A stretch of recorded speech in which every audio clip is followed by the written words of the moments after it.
Ir taip mes šią savaitę skaitėm 17 skyrių iš Evangelijos pagal Matą, taip? 17 ir 18 pradžia. Ir taip, ten pasakyta arba parašyta, po 6 dienų pasivadinęs su savimi Kefą, Jakovą ir jo brolį Johananą, Joną, Ješua nuvedė juos slapta ant aukšto kalno. Slapta žodis, jisai ne tiek, kad jis slaptai tai darė, bet nemačiom, kad niekas į tai nesusikoncentruotų, kad niekas to nepastebėtų. Jis nuvedė juos skyriumi. O 3 pasirinko ir nuvedė. Galbūt, kad dėl to, kad žinojo, kad jais gali pasitikėti daugiau negu kitais, čia jau jo reikalas. Jis tai panorėjo, jis tai padarė. Ten jis jų akivaizdoj pakeitė savo išvaizdą. Jo veidas sužibo lyg saulė, o drabužiai tapo balti kaip šviesa. Jisai atsimainė jų akivaizdoje, kitaip galim pasakyti, ir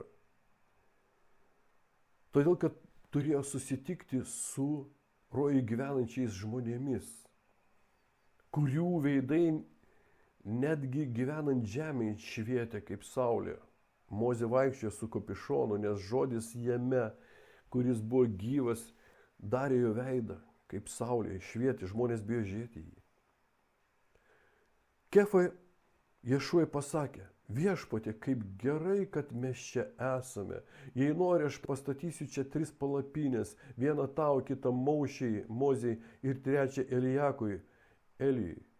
Matot, kaip reaguoja sėliškumas, žmogus išvysta atgamtinius dalykus.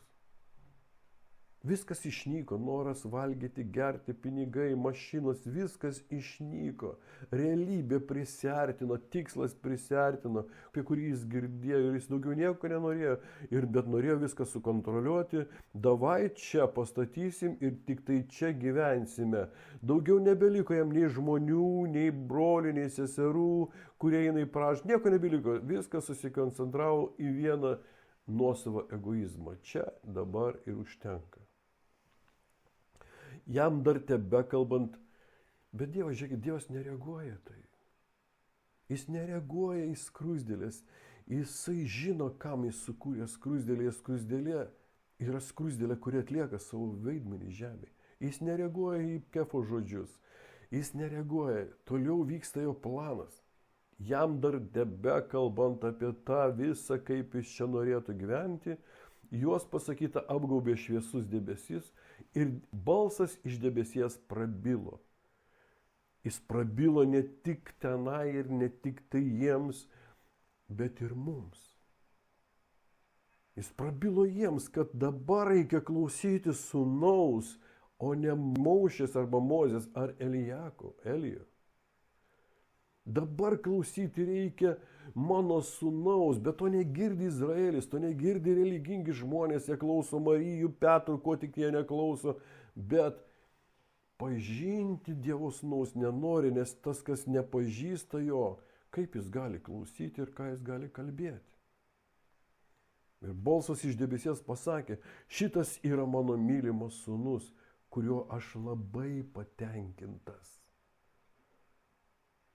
Ir tie, kurie priima šitos žodžius ir leidžia Viešpačiui save gelbėti, leidžia kiekvieną rytą jos užtarti, nes dėkojame, mes taip pat patenkame į kategoriją, apie kuriuos Dievas sako: aš patenkintas jo. Klausykite jo, jis prideda, klausykite jo. Viešpats atsiuntė šventą dvasią, kuri supažindina mūsų jom, apreiškia jo žodį ir padeda paklusti tam žodžiai. Tai išgirdę mokiniai išsigando ir puolė kniūbsti ant žemės. Nepamatė, jie išgirdo, suvokė, išsigando ir puolė kniūbsti ant žemės. Bet priėjęs prie Ješuo palietė juos ir tarė: kelkitės, nebijokite. Nuo jūsų emocijų niekas nepriklauso. Atmerkę akis jie pažvelgė, bet nieko išskyrus Ješuą daugiau nebematė. Besileidžiant nuo kalno, Ješuo jiems liepė: niekam apie tai, ką matėte, nepasakokite tol, kol Žmogaus Sūnus prisikels iš numirusių. Jis jau jiems sako mokiniams, ne tiems, kuriuos išgydė, ne tiems, iš kurių išvarė demonus, bet savo mokiniams. Ir jie nepasakojo apie tai, mes nerandam apie tai jokių patvirtinimų, kad jie pasakojo, bet kai jisai prisikėlė, ant jų nužengė šventoji dvasia ir jie pradėjo kalbėti tai, ką kalbėjo jiems šventoji dvasia. Ir buvo klausimas, kodėl jisai sakė jiems: nepasakokite, kad aš esu Mesijas, nepasakokite, kad aš esu Žmogaus Sūnus. Kai žmonės pradeda kalbėti iš savo žmoniškumo sugebėjimų, išvedžiojimų apie tai, kas Mesija žmonėms kitiems, tie pradeda piktintis, priešintis ir išvartyti visą tai. Ir tai padaro daugiau blogo. Jisai, kai tai sakė, jis davė suprasti, kad neskubėkite jūs kalbėti apie mane niekam, kol šventoji dvasia jums neapreiš. Ir kol šventoji dvasia neapreiš tam žmogui, nes tik tai, kai šventoji dvasia apreiškia, kas yra Mesijas, žmogus tada pradeda suprasti. Jam įdedama kažkas, kas padės ieškoti visą gyvenimą, kas yra Mesijas. Ir neskaičiuoti jo, o vis labiau pasitikėti ir būti ištikimiems. Jo mokiniai paklausė, kodėl rašto aiškintojai sako, jog pirmiau turės ateiti Elijas.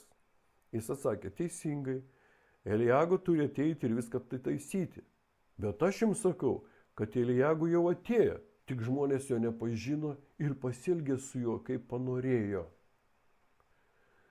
Ir jis pridūrė: taip nuo jų greitai nukentės ir Žmogaus Sūnus. Tai yra jis pats nukentės, nes taip numatyta Dievo.